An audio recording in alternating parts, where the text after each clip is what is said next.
Hallelujah.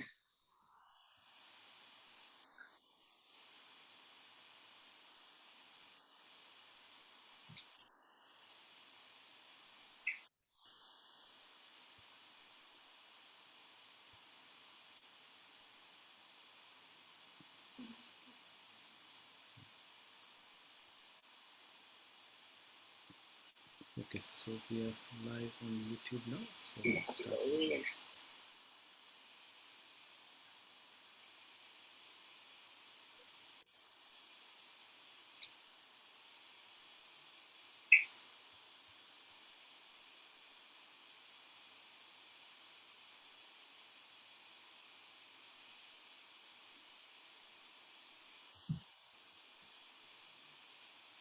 so we are live on YouTube now. So let's start. Hallelujah.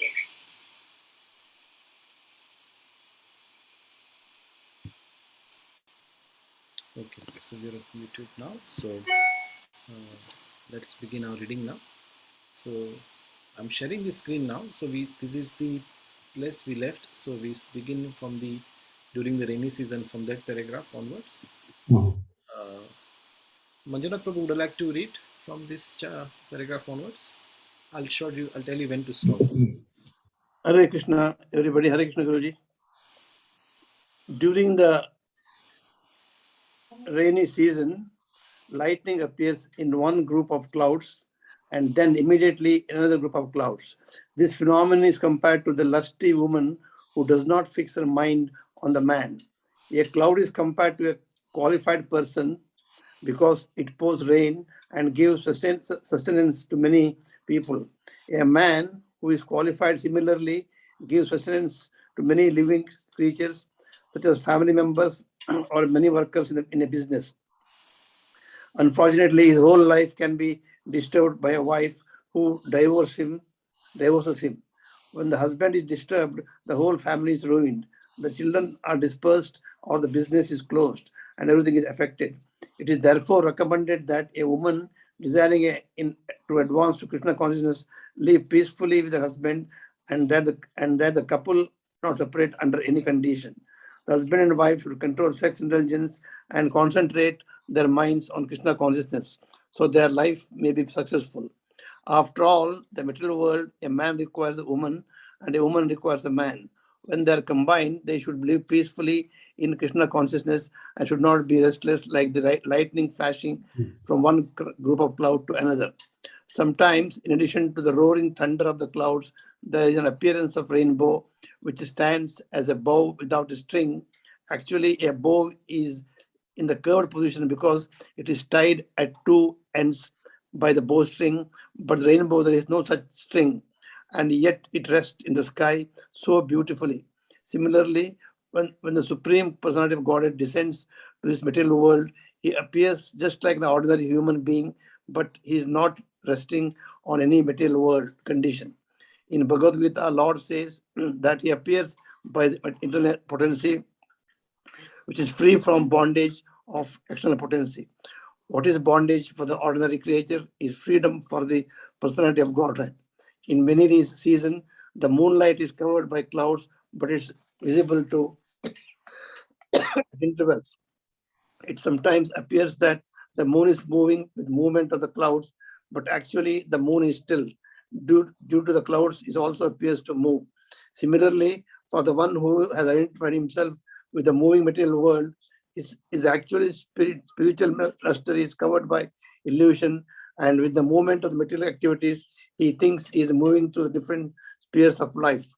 This is due to false ego, which is the demarcation between the spiritual and material existence, just as moving cloud is the demarcation between the moonlight and darkness. In the rainy season, when the clouds appear for the first time, the peacocks dance and the joy upon seeing them. The peacocks can be compared to the person who are very much harassed in the materialistic way of life. If they can find the association of a person engaged in a loving divine service of the Lord, they become enlightened and dance like peacocks. We have a practical experience of this.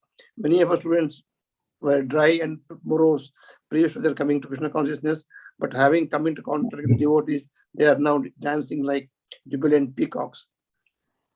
Plants and creepers grow by drinking water from the ground. Similarly, a person practicing austerities becomes dry, but after the austere performance are completed, he gets the results.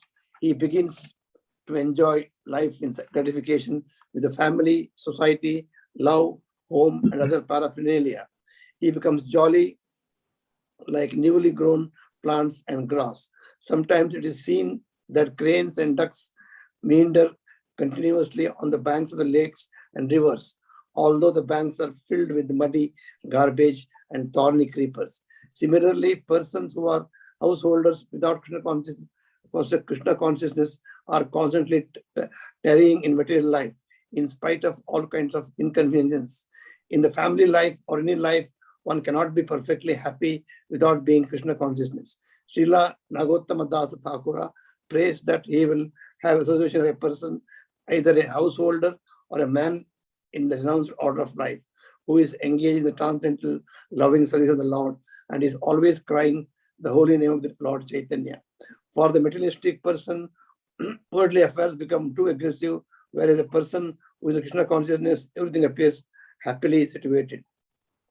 The barriers around an agriculture field sometimes break due to heavy torrent of rains. Similarly, unauthorized aesthetics propaganda in the age of Kali breaks the boundary of the Vedic injunctions. Thus, people gradually degenerate to godlessness. In the rainy season, the clouds tossed by the wind deliver water which is welcomed like nectar.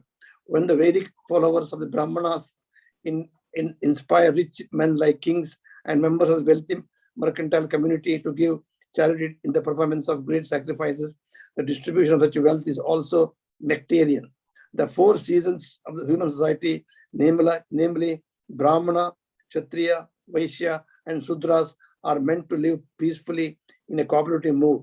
This is possible when they guided by the expert Vedic Brahmanas who perform sacrifice and distribute wealth equally. Hare Krishna. Vrindavana for Prabhuji will stop here, Prabhuji. Thank you, Prabhuji. Hare Krishna, Thanks. Hare Krishna. Thanks so much. So, so we got about four or five paragraphs. So thank you so much, Prabhu. Hare Krishna. So we are continuing our description of the Vrindavan rainy season. Just to recap, this is the book that we are reading is the Krishna book, which is the 10th canto of Srimad Bhagavatam. So at one place in Srimad Bhagavatam, Srila Shukdev Goswami, he is describing the rainy season in Vrindavan. And he gives so many analogies, so many examples of how so many things can be learned by the description of this season. Um, so quite a few paragraphs are there. I'll just pick up one where it talks about the condition. I'll just read that paragraph again.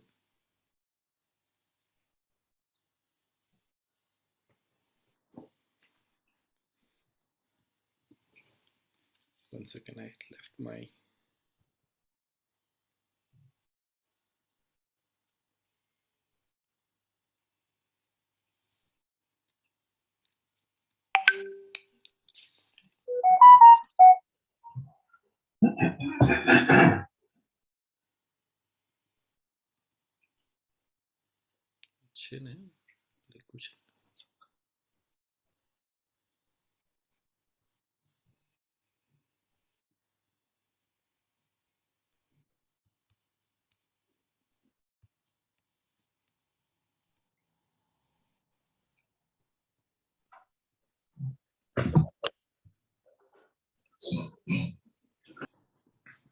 Sorry about that.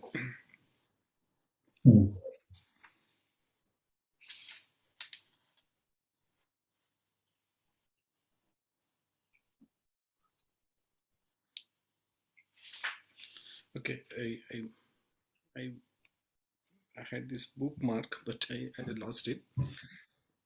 Basically, the Prabhupada describes that in the rainy season, the peacocks, they dance. I don't know how many of us had ever, opportunity to, see a dancing peacock. Nowadays, we all live in cities and towns, we are getting away from the natural beauty of the world.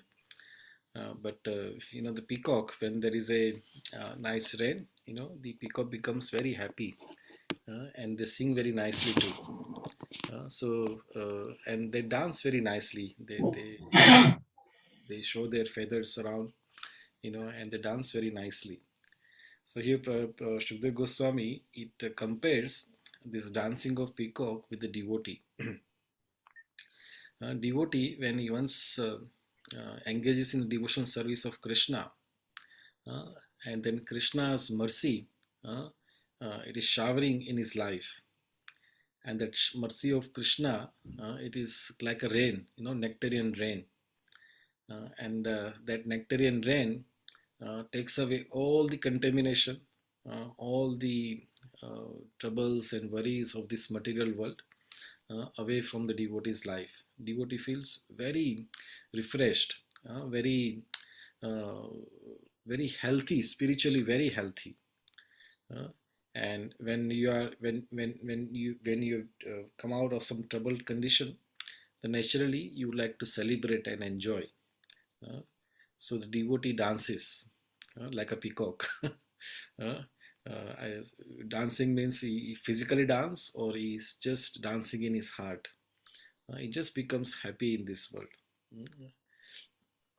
So this is a natural uh, uh, effect of becoming a devotee of Krishna, or practicing the devotional life. Uh, that devotion takes away all the contamination from our heart. Mm. Uh, we can take, many of us are from the medical background. Uh, when we have a disease, disease is nothing but a contamination in the body. Take for example a common cold. There are certain kind of viruses, which are disturbing our normal function of the body, and body reacts, and then we have the cold. And when we have the cold condition, we nothing makes us happy. No movies, or no sports engagement, or no music. You just cannot enjoy anything in this world, yeah, however hard you try. Uh, but as soon as this cold goes away, the contamination of the body goes away. You take certain medicine, or you take some natural medicine, and then takes away the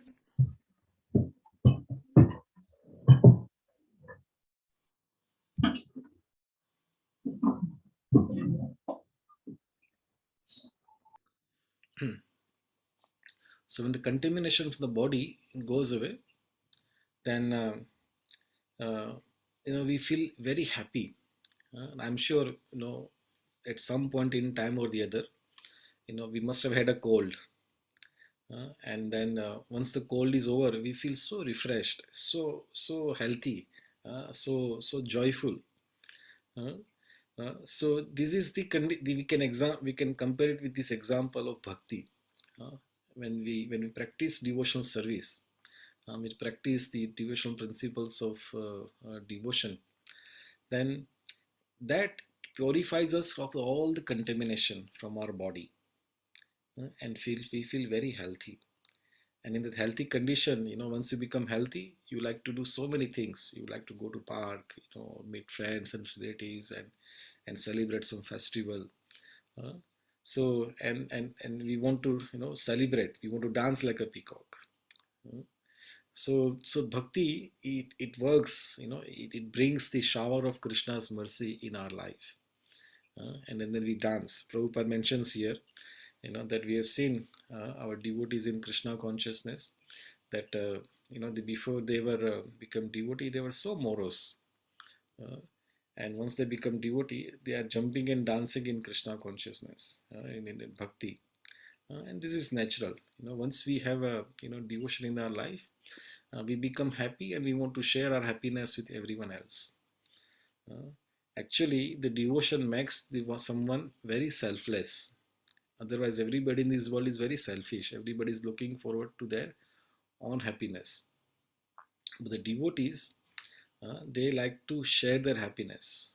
They practice the bhakti, and then once the bhakti, is bringing the shower of Krishna's mercy, then the devotee doesn't become selfish. He says, "Oh, I'm becoming so happy by chanting Hare Krishna, by practicing the process of bhakti. Let me share it with somebody else." Uh, So devotion makes one happy and also makes very compassionate, and very sharing and very benevolent to the rest of the world. Uh, so this is a very beautiful description of Ray. There are quite a few other points are there, but we won't be able to pick up on all the points. Uh, uh, there's one last point, that we read. I'll just read the paragraph again. Where Prabhupada writes, the barriers around the agricultural field sometimes break due to heavy torrents of rain. Similarly, the unauthorized atheistic propaganda in the age of Kali breaks the boundary of Vedic injunctions. Thus, people gradually degenerate to godlessness. In the rainy season, the clouds tossed by the wind deliver water which is welcomed like nectar. When the Vedic followers, the Brahmanas, inspire rich men like kings and members of the wealthy mercantile community to give charity in the performance of great sacrifices, the distribution of such wealth is also nectarian. The four sections of human society, namely Brahmana, Kshatriya, the Vaishyas, and the Shudras, are meant to live peacefully in a cooperative mood. This is possible when they are guided by expert Vedic Brahmanas who perform sacrifices and distribute wealth equally. This is something about the social arrangement.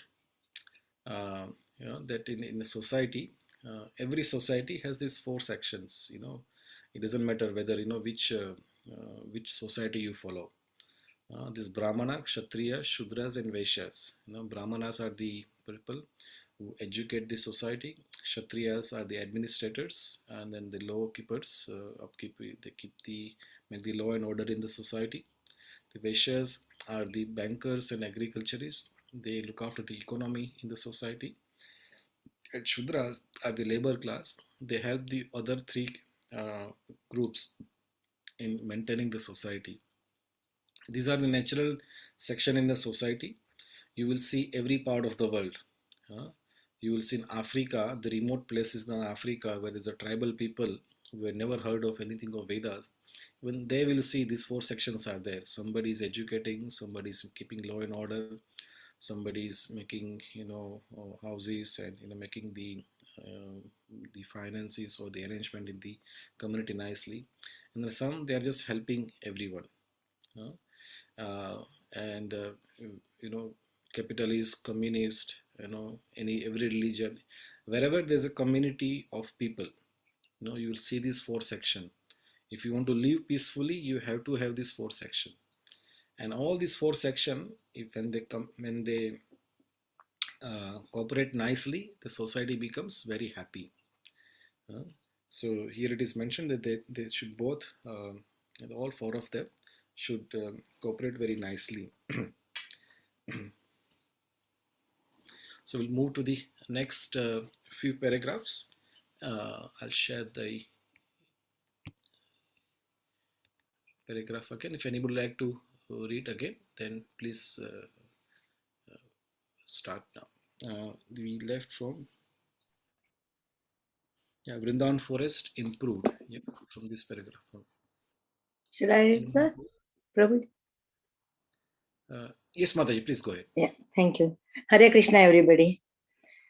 Vrindavana forest improved from the rains and was replete with ripened dates, mangoes, blackberries, and other fruits.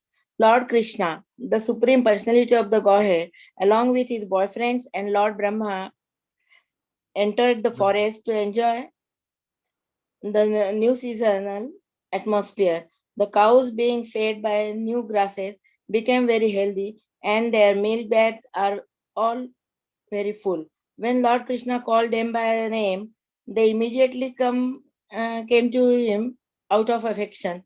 And in their joyful conditions, the milk flowed from their bags. The Lord was very pleased when passing through the Vrindavana forest by the side of Govardhana hill on the bank of the Yamuna, he saw all the trees decorated with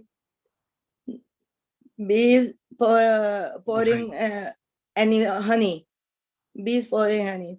There were many waterfalls on Govardhan Hill, and their flowing made a nice sound. Krishna heard them, and he looked into the caves of the hill. When the rainy season was not ended completely, but was gradually turning to autumn, sometimes especially when there was rainfall within the forest, Krishna and his companions would sit under the tree or within the caves of Govardhana Hill and enjoy eating the ripened fruits and talking with great pleasure. When Krishna and Balrama were in the forest, Mother Yashoda used to send them some fruits, sweetmeats, and rice mixed with yogurt. Krishna would take them, sit down on a slab of stone on the bank of the Yamuna, and call his friends to join him. Whilst Krishna and Balrama and their friends they were eating, they watched the cows, calves, and bulls. The cows appeared to be a little what the cows, calves, and the bull. The cows appeared to be a little tired from standing with their heavy milk bags. By sitting and chewing grass, they became happy, and Krishna was pleased to see them. He was proud to see the beauty of the forest due to the rainy season, which was nothing but the manifestation of his own energy. At, at such times, Krishna would praise nature's special activities during the rainy season. It is stated in the Bhagavad Gita that the material energy or nature is not independent in its action. Nature is acting under the superintendence of Krishna. This is confirmed in the Brahma Samhita, which states that material nature known as Durga is acting as the shadow of Krishna. Whatever order is sent from Krishna, material nature obeys.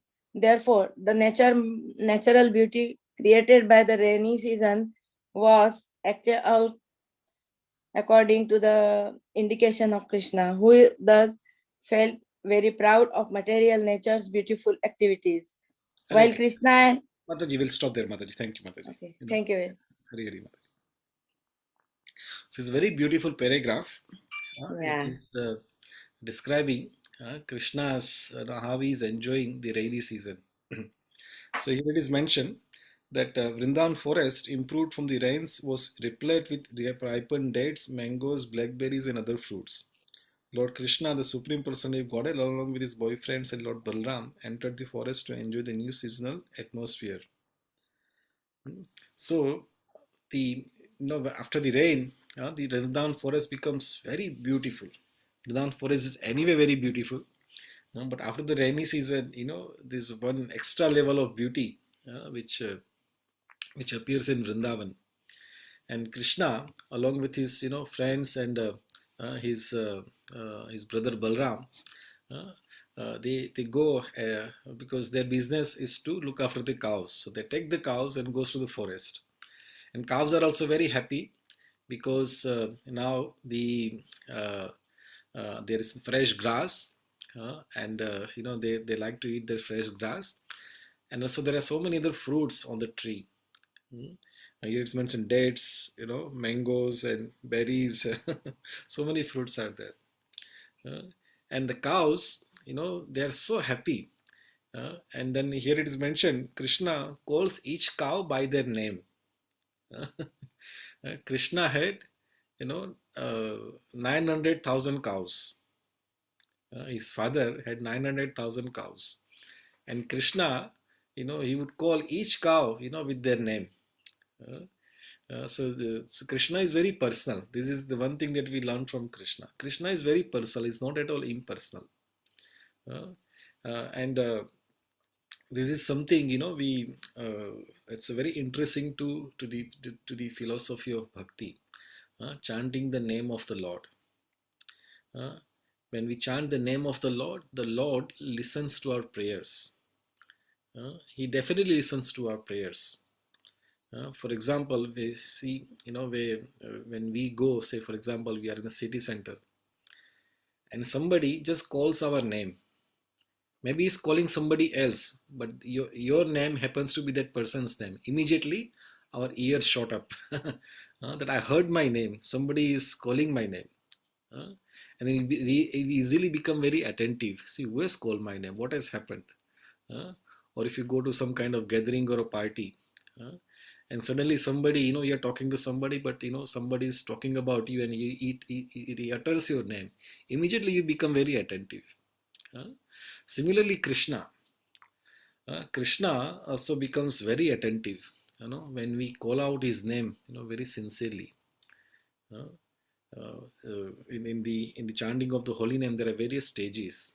Uh, and one of the stages is called Namabhas. Namabhas is that you're chanting the name of Krishna, but you are not chanting with the purity or humility or sincerity that one should be chanting. But still you are chanting. So in the Shastra it is said even that Namabhas, it is so strong that it purifies you all the contamination of your heart. And Krishna listens to your prayers. Uh, so, my dear friends, we've been, from since we have started, our meeting in class, Bhagavad Gita and Bhagavatam, we are all, trying to read so many instructions from our scriptures, and everywhere it is mentioned that chanting of the holy name is so important.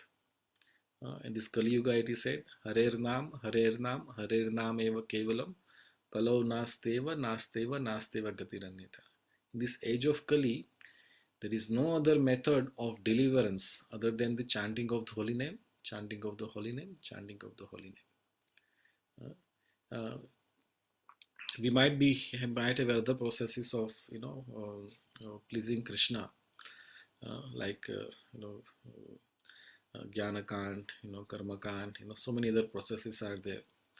But the chanting of the holy name is the most appropriate in this age of Kali. Chaitanya Mahaprabhu, he has written eight instructions called Shikshashtakam. And he mentions, what are the impacts, what are the effects that happens when one chants the holy name of Krishna.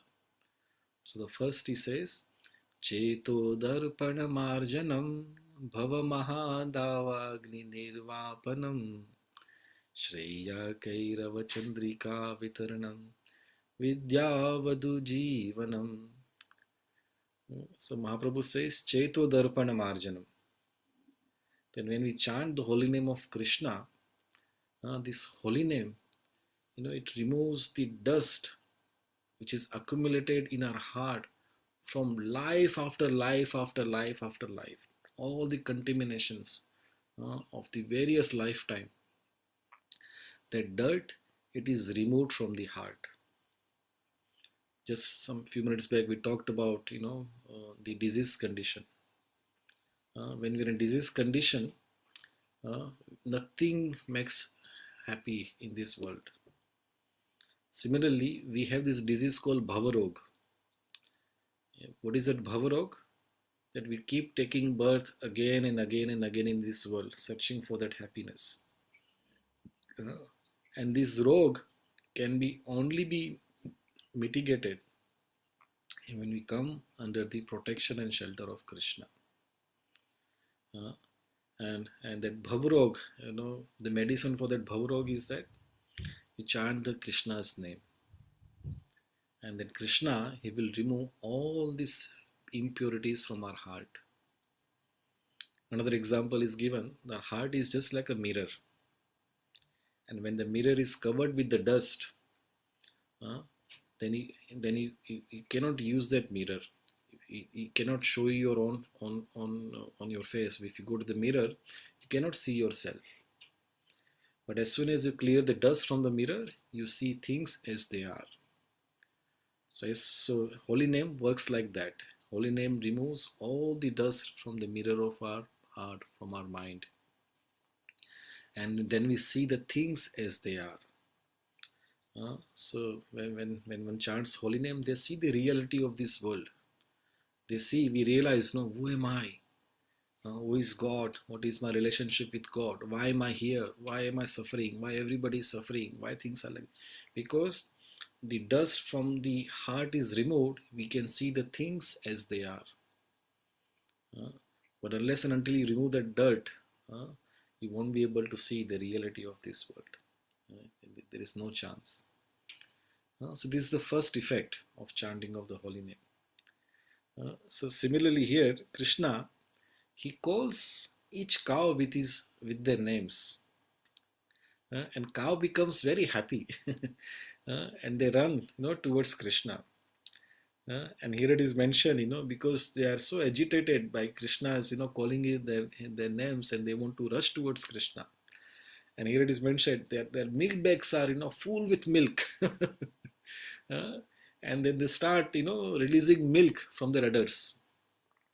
Uh, in fact, it is mentioned in Vrindavan that cows are so happy in Vrindavan, uh, that all the time, they are dripping the milk, in the dust of Vrindavan. So it says Vrindavan, it is always moist with the milk of the Braj cows. Uh, the Vrindavan, because there are, Krishna had 900,000 cows, Vrishbhanu Maharaj had, 12 lakh cows, 1.2 million cows. These are just the two Brajvasis. There are so many other Brajvasis. So there are millions and millions of cows in Vrindavan. Uh, and each cow, uh, they are being, personally taken care by Krishna. Uh, and each cow is so happy that they are, release the milk all the time. And Vrindavan dust, it is always moist with the milk of these cows. Uh, and the cows are so happy. Uh, Again, we take another lesson from this, from this paragraph, that as per the Vedic understanding, Vedic social arrangement, uh, the the you know in our social parameters, when you want to, like United Nations and our council and our government, they always have some parameters. Our GDP is that much percent. Our employment is that much percent. There are certain indicators, how the country or a community is doing. In Vedic society, the parameter to see whether the society is happy or not, it is decided how much the cows are happy. The cows are happy, the society is very, very opulent, very progressive, and very happy.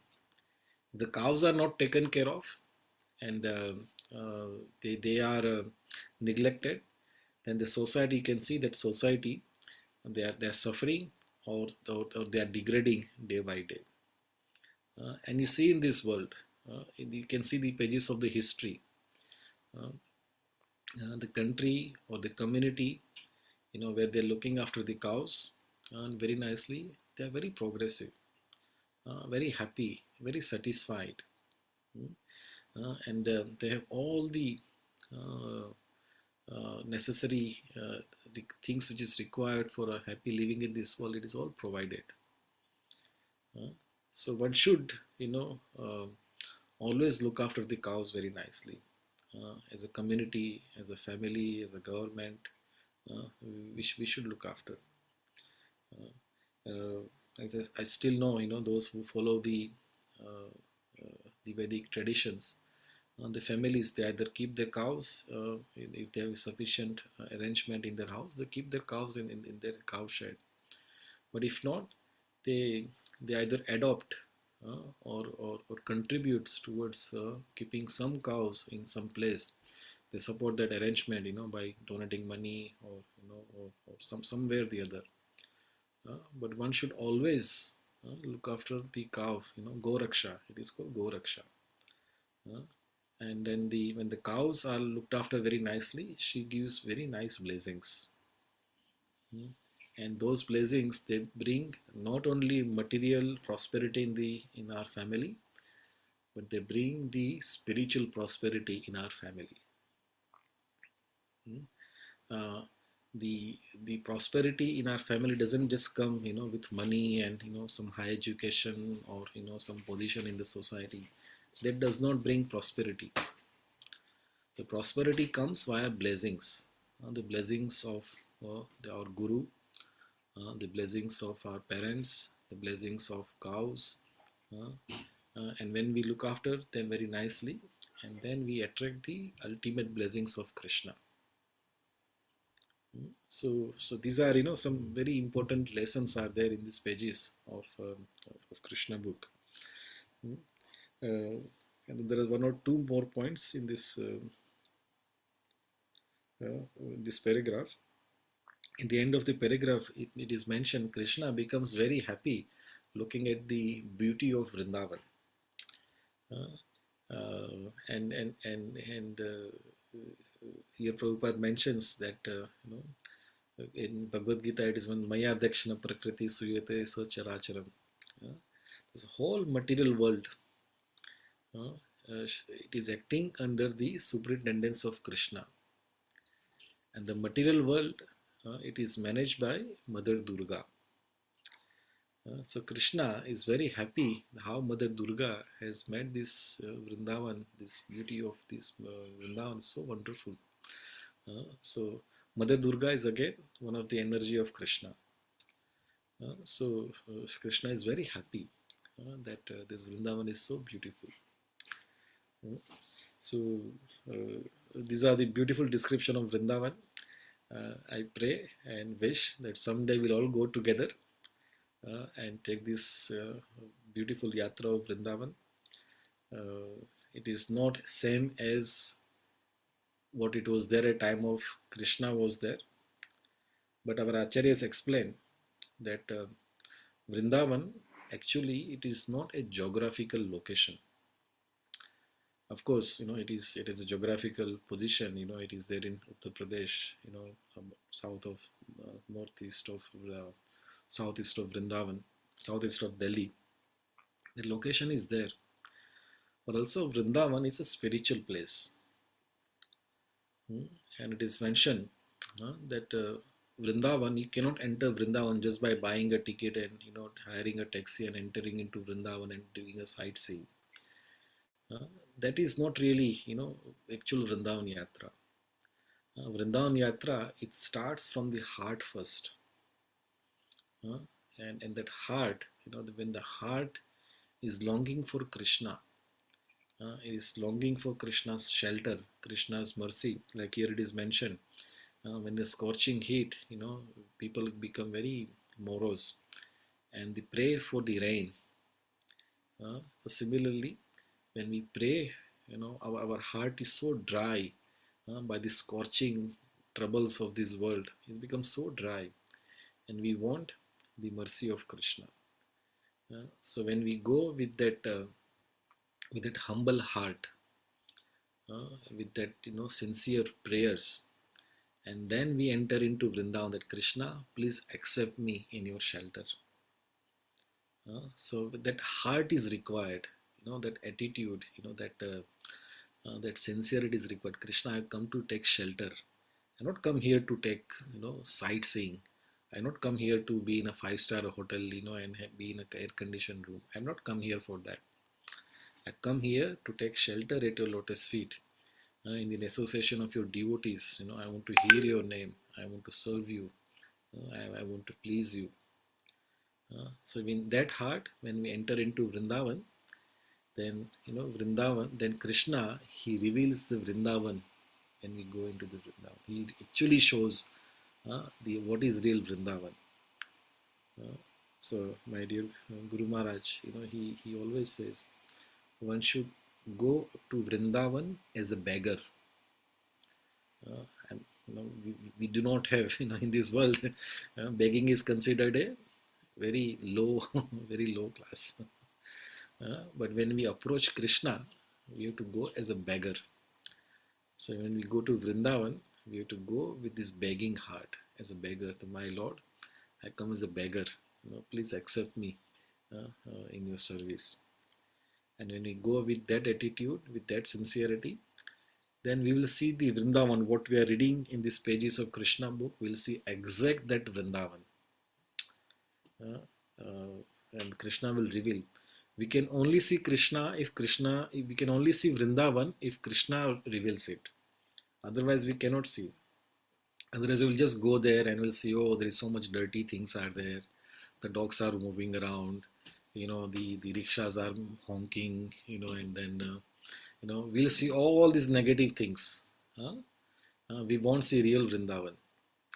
But when we go with this heart of a devotee, the heart of a beggar, heart of a with full of humility, then Krishna will reveal.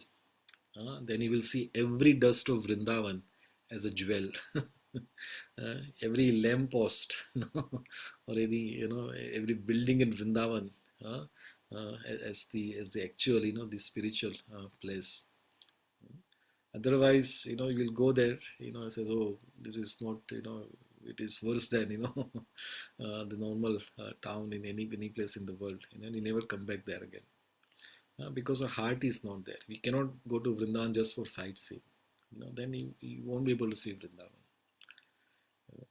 So I stop here. I think we'll conclude our chapter here only. There is quite a few other 2-3 pages are there, but I think we'll conclude that. You can read those pages at your own time. I've shared the link in our WhatsApp group. You can read the rest of the chapter, and we'll continue with chapter 21 the next time, next Saturday. The gopis attracted by the flute. Again, it's a beautiful chapter. We'll take it next time. So at this time, if anybody has any questions or comments,